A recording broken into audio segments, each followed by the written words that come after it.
Christian Academy was hit pretty hard. And now I'm looking at DCA's Facebook page, and they say the school is going to be closed until further notice because they saw significant damage. And some of the pictures we saw, they said it looked like the elementary school, which is actually detached from the main building there at DCA. It is a separate building from the middle school and high school.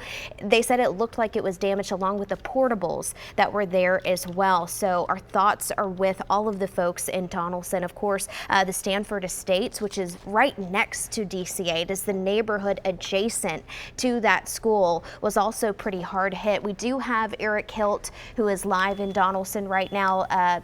Eric, what can you tell us? What are you seeing? Heather, as you mentioned, we're near DCA. I want to give you a look at what's left of this home. This is on Downeymeade Drive. Not a lot left. And there are several homes that look a lot like this. Just wood, possessions thrown everywhere, just pieces of the house still standing that you can just barely tell it was still there. This is a common sight, unfortunately, here on Downeymeade Drive tonight. We've talked with several neighbors who said, you know, they don't have much left, that they're trying to find what they can to take to someplace else because they have nowhere to go right now. I talked with one couple who said they were asleep in their bed and they were woken up by the app alerts of the tornado warning, and they decided to get down into their basement, and they said they're so thankful they did because their bedroom is gone right now. And there's really just a state of shock among neighbors that we talk to, and there's really a lot of houses that look like this, and a lot of neighbors that are still trying to figure out what to do next. I want to take you a little bit through this neighborhood and show you a little bit more, if we can, of just what things look like here on Downeymeade Drive. That's again in Donelson, near Donelson Christian Academy. I'll actually take you around. We'll go around this way and show you this house here over on this side. Another story that looks very similar.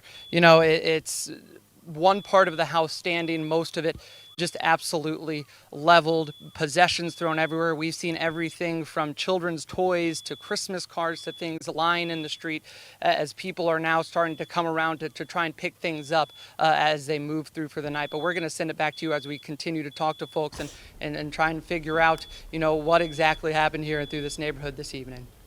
Thank you, Eric. Eric Hilt in Donelson. And as we see that lightning still strike around Eric and that rain come down, we are preparing for that other round of big storms to hit our area around 5 o'clock, as our weather team was saying. So it's important for you to stay near your safe space. And a lot of people are stranded on the interstate right now, according to THP. We know that this tornado traveled along the path near I-40 as it moved through our area, and in Wilson County, they say from Davidson County all the way to Smith County, there are sporadic patches of major damage along I-40. So if you are trapped on the interstate, if you're watching this on your News Channel 5 app, you should hit star 847.